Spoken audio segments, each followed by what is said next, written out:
और ज़्यादा तौर पे एग्जामिनर वगैरह या टीचर, क्लासरूम वाले टीचर जो होते हैं ओम्स लॉ पर ज़्यादा फोकस करते हैं, क्योंकि उनको लगता है यही टॉपिक ही सब पूरा मतलब माई बाप है फिजिक्स का।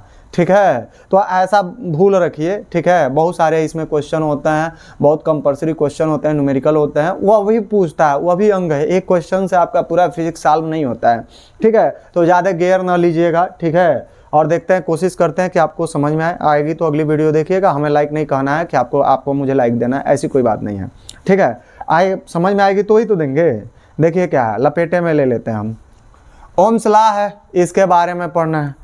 या हम एक तार दिखा रहे हैं, मगर ये तो रबड़ का है। इमेजिन करिए ये हमारा धातु का है। करना नहीं है, साइंस वाले मैथ वाले लेट्स मान ही लेते हैं कि कोई भी चीज़ है, उसी पर सारा काम कर देते हैं, क्रियाक्रम। ठीक है, तो मान लीजिए ये चालक तार है।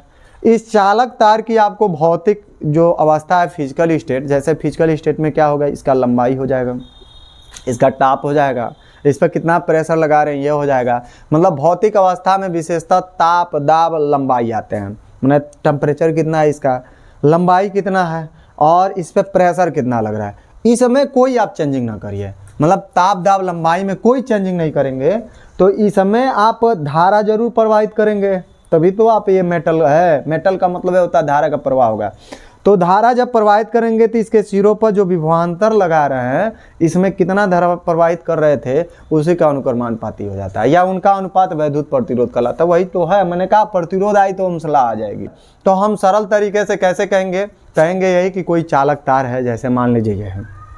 ठीक है, इस चालक तार की आपको भौतिक अवस्था जो है, विशेषता क्या, तो इसकी टेम्परेचर, इस पे दाब और इसकी लंबाई में आपको कोई परिवर्तन नहीं करना है। जब परिवर्तन नहीं करेंगे तो चालक तार है, तो इसके सिरों पर सूर्य विभवांतर स्थापित होगा। क्यों होगा, क्योंकि इसमें धारा प्रवाहित कर रहे हैं।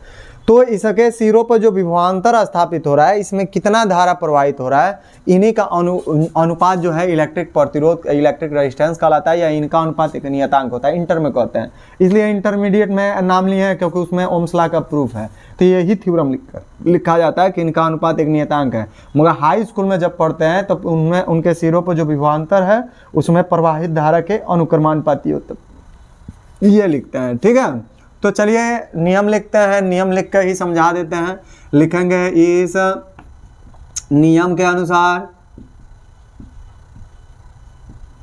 ठीक है, ये नियम कहता क्या है, कहता यही है कि कोई चालक है, मतलब किसी चालक तार का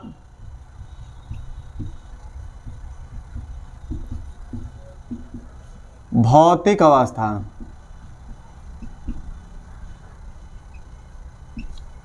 विशेषतः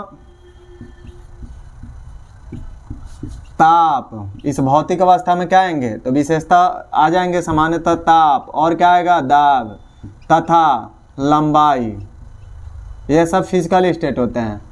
इस सब में कोई परिवर्तन न करें, मतलब आदि में कोई परिवर्तन न हो, तो उसके मतलब ये चालक तार के, उसके किस पर, तो सिरों पर, उसके सिरों पर और लगाया गया कौन चीज, विभवांतर, उसमें प्रवाहित धारा के या वैद्युत धारा के, उसमें प्रवाहित धारा के क्या होता है, तो अनुक्रमानुपाती होता है। ठीक है, सिंपल से मैंने कहा, ये चालक तार लीजिए, मान लीजिए कल्पना, और इस चालक तार की भौतिक अवस्था, इसमें क्या आएगा, ताप आ जाएगा, दाब आ जाएगा और लंबाई आ जाएगा। इन सब में आप कोई परिवर्तन न करें, तो उनके सिरों पर लगाए गए विभवांतर, मतलब कितना विभवांतर है, ठीक है, और उनमें कितना वैद्युत धारा प्रवाहित हो रहा है, ये दोनों अनुक्रमानुपाती होता है। मतलब विभवांतर को बढ़ाएंगे तो धारा बढ़ेगा, और धारा को बढ़ाएंगे तो सूर्य वोल्टेज बढ़ेगा। ठीक है, यही ये रिलेशन कहता है। तो हम लिखेंगे डेट इज, जो होगा भी प्रोपोर्शनल कौन सी, आई।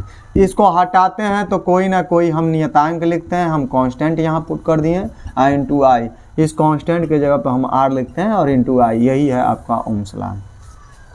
सिंपल सा है कि कोई चालक तार लेना है तो यहाँ लिखें किसी चालक तार की भौतिक अवस्था, विशेषता ताप, दाब, लंबाई आदि में कोई परिवर्तन न हो, कोई यहाँ पे न हो लिखे हैं, कोई परिवर्तन यहाँ न हो, कोई परिवर्तन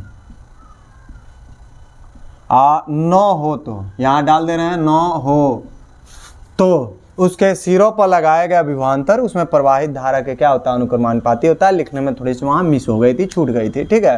तो हमने सुधार कर दिया। दोबारा देख लीजिए क्या कहेंगे, कहेंगे कि किसी चालक तार की भौतिक अवस्था विशेषता ताप, दाब, लंबाई आदि में कोई परिवर्तन न हो तो उसके सिरों पर लगाया गया विभवांतर उसमें प्रवाहित धारा के क्या होता है, अनुक्रमानुपाती। एक बार और समझिए, ये मान लीजिए चालक है, इस चालक की भौतिक अवस्था, इस अवस्था में क्या आएंगे, ताप आएंगे, दाब आएंगे और लंबाई आएंगे। इसमें आपको कोई परिवर्तन नहीं करना है, मतलब ताप में नहीं बदलाव लाना है, दाब में नहीं और लंबाई में नहीं, जैसे है वैसे ही रहे।